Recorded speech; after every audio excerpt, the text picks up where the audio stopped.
You're listening to Enlivening Musings, a podcast to enhance your life so you live fully alive.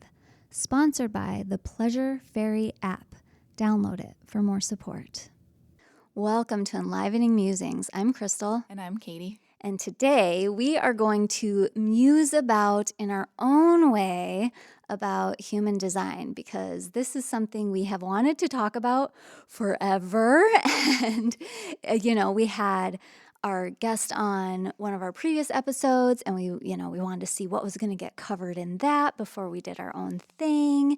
And, time, space, energy, all of that stuff. And we will see, what we all go into, and if we feel this has to be split into multiple episodes or not. So come along for the journey as we explore learning about ourselves and our awesome, unique genius. Yes. Yeah. All right. I almost feel like we start with the concept of what we were talking about almost right before we went live, about how this type of information is probably going to come to you when you're ready for it. And when you first experience human design, like you're sitting there and you're like, okay, I got to go check out my chart. And you look at it, it's going to look like, what? Yeah. This is a foreign language. I don't understand any of this. What are they talking about? How is this supposed to help me? I don't know. I mean, I know for me that was kind of it. And I had somebody who introduced me to it, and it was, like almost 15 years ago, because it was before I was ever even thinking about becoming a mom. And it was cool because she was able to start me off in the direction that most people start off with: strategy, type, and authority. Probably in the other order: type, strategy, authority. So yeah. Yeah, I agree. That's what we were talking about right before we came on. Like, the more I learn about mine, I was just telling Crystal, if I would have heard this like 10 to 15 years ago, I would have not really identified with it because I wasn't at the point in my quote unquote healing journey. I guess that's the phrase most people use to like really understand it. And now it's so cool because I see kind of what kicked off that process for me and some of the insights I was having, which for me was remembering the joy of childhood. And I remember talking with my best friend, Mandy, and we grew up together. And so we've remained friends, and we were at a yoga class together and just kind of talking, because I felt like she was able to connect with it a little bit more sometimes during like these journey meditations and stuff. And I was just like, gosh, I don't even know how, like, I can't even remember that feeling of that. And that to me was like a problem. And so it's been so amazing for me to, as I go into like human design, to realize like that is my greatest gift, is to experience the world that way. And I'm just like, how I sent Crystal a message the other day, and I was like, how is this so like life so amazing that this path unfolded? And now I'm realizing like that is my gift. I don't know. It's just like so mind blowing to me. It's so, so cool. It is. It's super magical. And of course, like our whole concept here is like, how do we live like fully alive? And I feel like that type of journey into the self is so huge. And I like what you're sharing with regard to that, because if you do come upon this and you're like looking at something, I'm going to jump ahead, but I'll backtrack. So don't worry, you won't get too lost. If you look at something like your conscious sun and you're like, that's not me. It reminds me even of like Western astrology, when people are like, well, I'm a Pisces, but I'm totally not a Pisces. And right away, I'm always like, but you have to look at the whole chart, Yeah. But this is a little bit different. It's like it maybe just isn't landing yet because you're only seeing these little snippets, or you're not in that particular phase of your journey, like you're saying. And a lot of it is like, the biggest part I get from human design is realizing like most of us are programmed to like assimilate and live this certain way. And so that does like shut down a lot of our natural gifts. And so Absolutely. that's what I love about it, is it's just like allows everyone to feel so good and supported in their true self, and reminds us how important it is for us to each live our own gifts and not try to be like anyone else, because that's not what the world needs. And the more we can just be ourselves, it just opens up so much, and it makes the world so amazing, because we all have to do different things. And I don't know, it came to me like, I think a couple years ago is when I was first introduced to it by some like yoga training and podcasting thing that I would listen to. And then I looked it up and I was like, oh my gosh, like it was like the biggest weight off my shoulder to realize I was a projector, because I was feeling like not only like I would get these great ideas, but I didn't have the energy to carry them out. And Mm-hmm. like then when I realized like, well, it's not my job to do all of it. Like my idea is to like, or my job is to kind of get ideas and like teach more than actually do the actual work, which was so hard Right. for me because I was feeling like I wanted these things to happen and to share them with the world, but I didn't have the stamina and the energy to keep it up. I mean, I was also like postpartum, so. Right, right, right, right. It all comes together. But it was just like so much freedom in realizing that for myself. And now these opportunities show up where people do want me to totally live my gift. And they've been so supportive at saying, like, no, don't worry. Like, we know you're not like this person or that. We want you to bring your exact gifts. And like Yeah. say those words to me has been really, really fulfilling. Yeah. And it responds to all of my being invited and all the things in my chart. So it's been great to I embrace love it. it. Yeah. I love it. Okay, so if you didn't listen to our other interview and anything like that, let's get into it Yes. because Let's break it down. Katie's like, I'm a projector, and you're all like, yeah, okay. All right. So there you start with your type. Okay. So the majority of the population is a combination of generators and manifesting generators. So we just looked it up right before here. So the generators make up about 35.8% of the population, and the manifesting generators are about 30.4. Okay. So altogether, we're the ones, I'm one of those, I'm a manifesting generator, who like really make the world go round. It's our sacral energy that can continually feed the things and like really just kind of make the things happen to the certain degree. Now, with me saying that, it doesn't mean that the projectors and the manifestors and the reflectors aren't making things happen. It's just in a different way, and it's through living your own truths and purposes. So then next we have the projectors, which are about 22.6%. And then the manifestors, which are 9.7, and the reflectors are at like 1.4. So a lot of times people say like 1 to 2% of the population. They are the rarest bunch. They're completely undefined, which I'll get into in a second as well. So we all have different magic. And it's funny because I love how you brought up like society and how it tells us to be a certain way. And with the majority of people being in that generator, manifesting generator, it kind of makes sense that this whole go and we can do it all is like a dominant theme. And yet, this is all about deconditioning all of these different things so that way you can do it your way. And I feel like sometimes when people learn their type, they wish they were a different type. Yes. So I want to just say that's understandable, it happens, and use this as an invitation to really fall in love with yourself and your unique awesome, whether you be in the lower percentage, more rare people, the middle of the population, or part of the majority. Yeah, because I mean, I feel like we've talked about this a lot, but how, I mean, again, just even the programming to not like who we are is so strong in the world. But I guess I didn't feel that way. I was like, oh, because it just resonated so strong with me. I was like, thank God. This makes sense. So, and I think, okay, so we're going to, okay, so those are all the types. And then we're going to talk about different characteristics of those types. Do you want to go over, where do you want to go with this next? Like, Sure.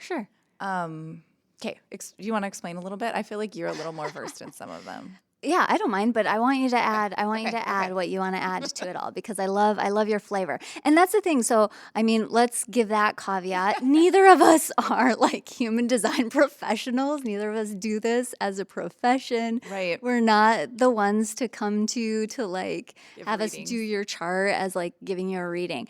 We're happy to talk to you about it if you're in our circle or Hmm. want any of that, but it's not, we're not out here being like, and let us do your chart and help you live your design. We just want you to do that Yeah. and find the people who really resonate with you, which is a whole nother thing I think we'll talk about towards the end. Okay. So the generators and the manifesting generators, generally speaking, have like a defined sacral. So when you look at your chart, there's these different centers. And those centers are either going to be colored in, which means that they're defined, or they're going to be not colored in, empty, and they're undefined. Now, from those centers, there's other little lines, and this is just basic stuff so that you see this thing and you're like, what? And those are called gates, and or if it's the whole thing, it's called a channel. Okay, we're not going to get into all of that super crazy, but it's nice to know when you're looking at it. So, the generators and the manifesting generators have this sacral energy that gives them energy. They're able to do things and they have lots of ideas that they can do. So, it's like, I might dabble in this, and I'm going to dabble in this, and I'm going to dabble in this. And there's the people who aren't just dabbling, even. Like, I think I'm a good example of that, where it's like I'm running this business and I'm running this business, and they have some overlap, but they're two separate things. Okay, so, that's kind of like to lump them. And then each each type has a different theme of when they're in their not self. And so Yes. theirs is frustration. And you can say something like, I'm gonna speak for you. Yeah. But Katie's husband was like, well, everybody gets frustrated, right? Common, yes, absolutely. Everybody does. But kind of what I was saying a minute ago about just like how this lands and feels for you and your body, you'll notice if frustration is your theme when it's coming up as I need to pay attention. I'm not living my type right now. I'm not living in congruence with myself. What this frustration is and why it's there and how it shows up differently than in another person who's just being frustrated for something too.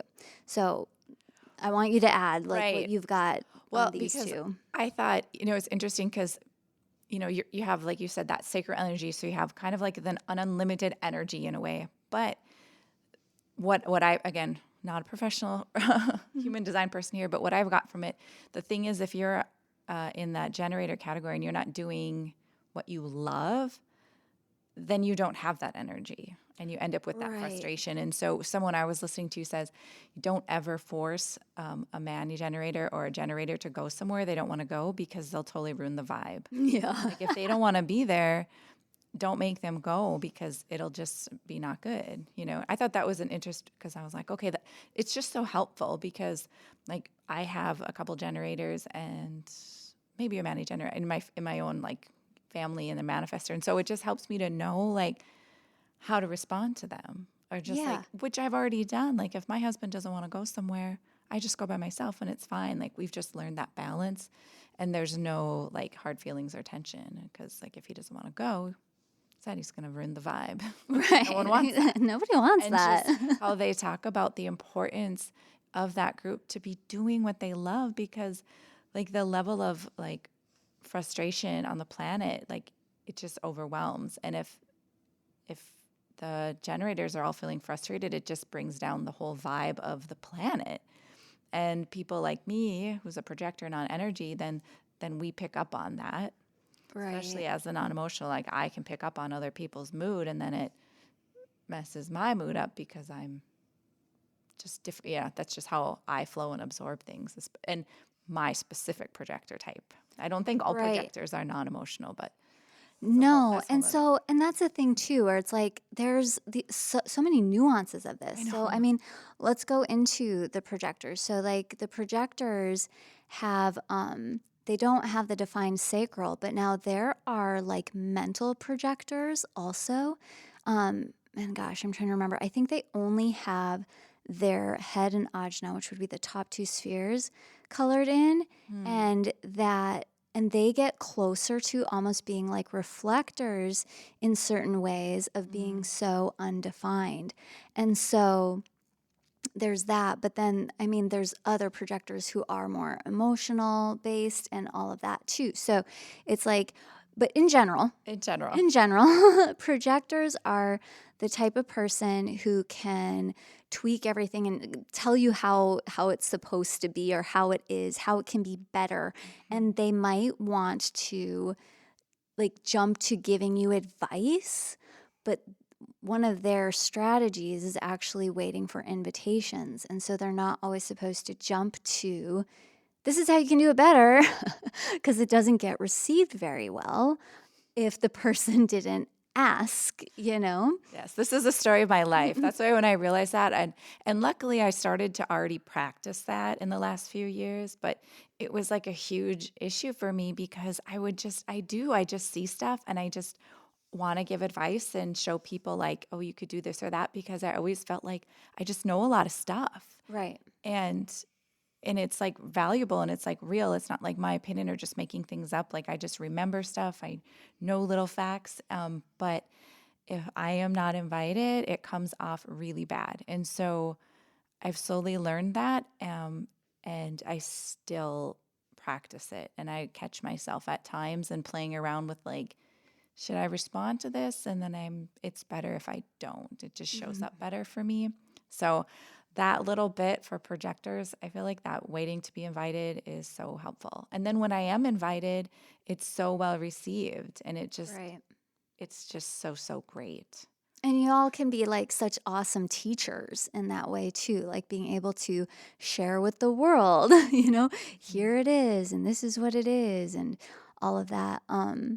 But then as you were talking earlier, you need a little bit more rest, time to recharge your batteries, Mhm. really making sure that you're also not doing things that lead into and create then your not self theme of bitterness, which can also be similar to resentment, the way it feels. Yes, and that's part of the story Krista was talking about when I was sharing this with my husband. I might have said this on the last Maybe, podcast, yeah. but how he was just like, I'm like, well, you're not self is frustration. He's like, well, whatever. Because he always tries to like not buy into any of this stuff, even though he's a Pisces and like naturally so deep and spiritual and has all these connections. So we always discuss that. But when I said, well, mine's bitterness, and he was like, oh, well, yeah, okay, never mind. Yeah, that's very accurate. That makes sense.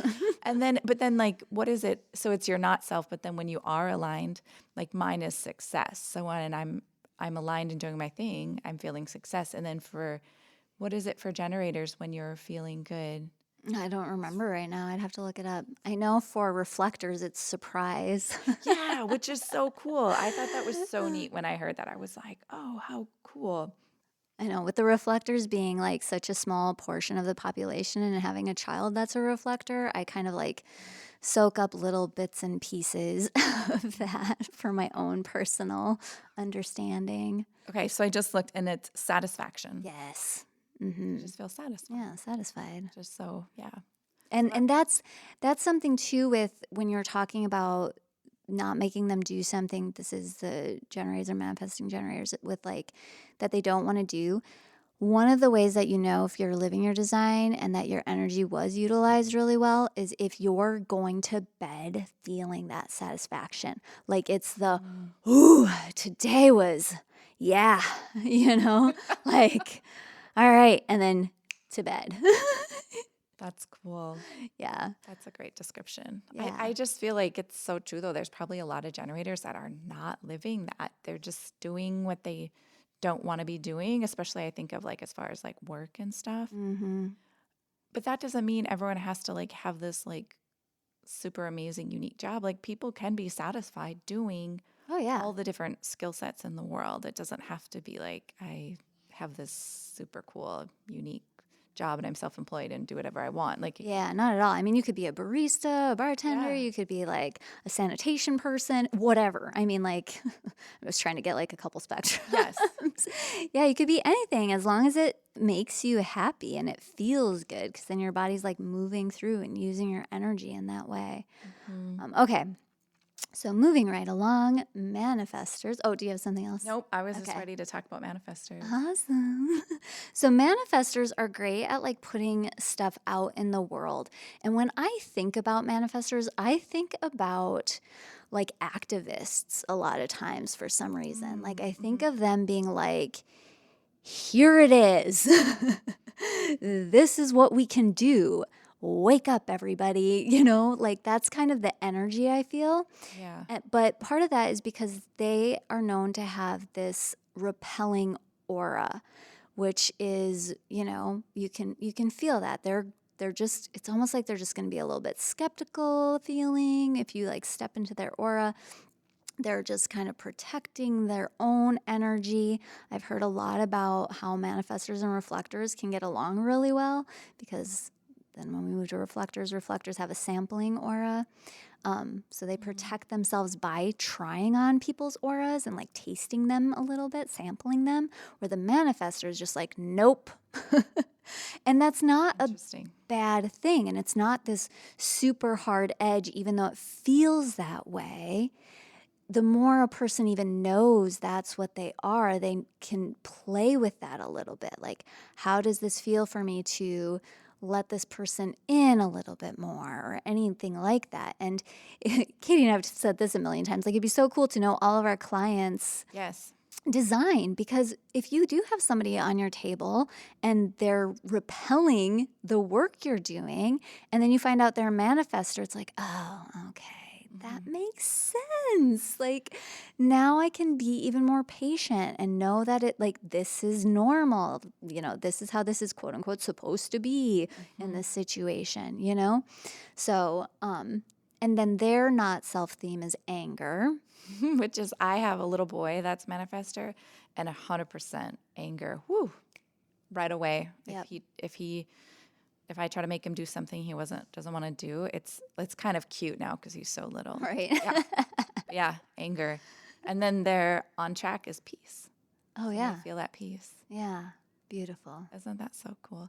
And it's interesting. Like I feel that way when I'm working on people because sometimes I can really like get a lot of intuition flowing through my clients and patients. But there's some people where I just like cannot like feel or read or really get any like clairvoyance or anything going on. Mhm. And then when I was learning more about human design, I'm like, well, that's probably why. Like they're probably just like a manifestor, and it's just, or even some projectors. I feel Yeah. that way are a little. Um, I don't know, it's almost like we repel each other Oh, or something interesting. Yeah. interesting. Or they just, I don't know. Yeah, I've noticed that with some projectors too. The way I'd imagine it is just like I'm protecting my energy because I Yeah, need to hold it, like I need it. So I'm not going to like open to let you play in it. right. And I have a That's how I would hard imagine it. time receiving that stuff too. Yeah. It's interesting. And It is and yeah, the other projector I know in the massage school has a harder time receiving and would much rather give. Mm-hmm. And is very like intuitive and things like that. So that's Yeah. interesting for me to just continue to explore because that totally lines up with me and it's something I work on, but my natural self is very closed off to letting people in. Hmm. So, All right. And then that leads us to the reflectors. So the lovely reflectors are completely undefined, which is why they sample like other people's auras and the environment and everything like that. And they are unique in that they are to take 28 days, like a lunar cycle. They're more linked to the moon. They're also more like receptive to the planetary transits that are going on in current time. And so a reflector, knowing that stuff, can be like, oh, I was listening to this reflector talk, and she was saying how it was so funny because she went to this like record store or something and she went there again, and she noticed that she went there both times when the transits were exactly the same. Wow. It's like, that's awesome. So if you're wanting to like get to know and understand yourself a little bit better, but with that, because of all of that sampling, you take that time to then figure out what is true for you. So it could be the type of person who um, you want to, you have an idea or something, and so you're going to talk to a lot of different people and sample how all of their auras feel with this information to then make your decision of, oh, yeah, I want to do that or I don't. Now, that doesn't mean that you always have to wait 28 days. I mean, you're not going to do that for what are you going to eat for lunch, right? Or anything. Like I feel like some of this stuff can get like, it's like you want to do this. You want to start with your type and your strategy and your authority.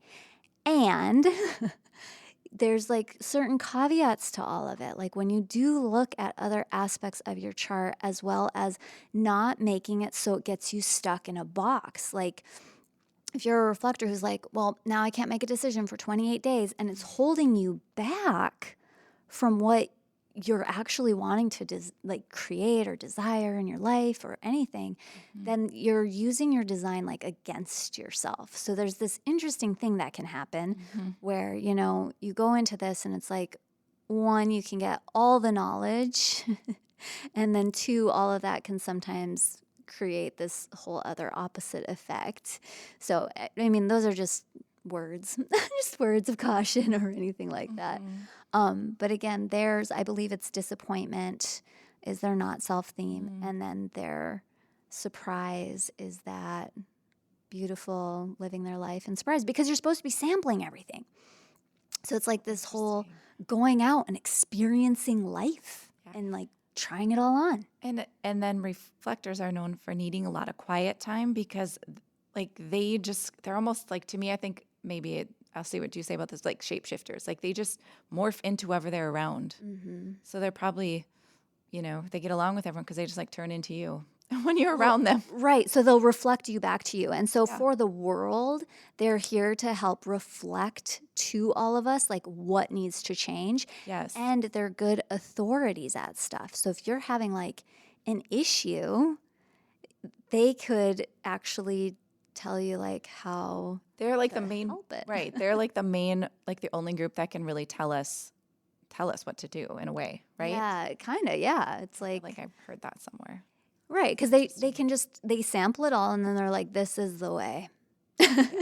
And so, and yeah, with the quiet time and like being able to recharge, having like something to help really unwind before they go to bed at night. Also, I've heard about like it can be intense for them to sleep next to a sacrally charged human being. So there's that. Yeah. And probably like for sure reflectors, probably manifestors and projectors should listen to other podcasts about clearing your energy and your aura.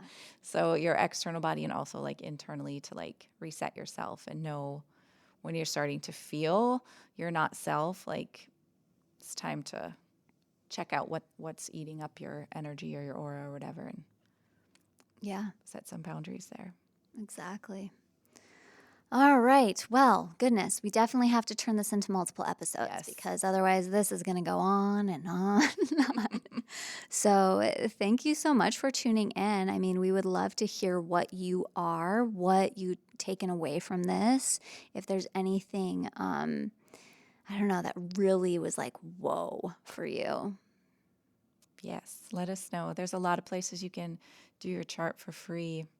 Apps all over the place. So you can just find the one that you like and make it happen. Awesome. Enjoy your day. Bye. Thanks for tuning in. If you'd like more support, hop on the Pleasure Fairy app or find Katie at wellnesswithkatie.com. You can also find us on Instagram at Enlivening Musings if you want to share some takeaways or other requests for future shows. Enjoy.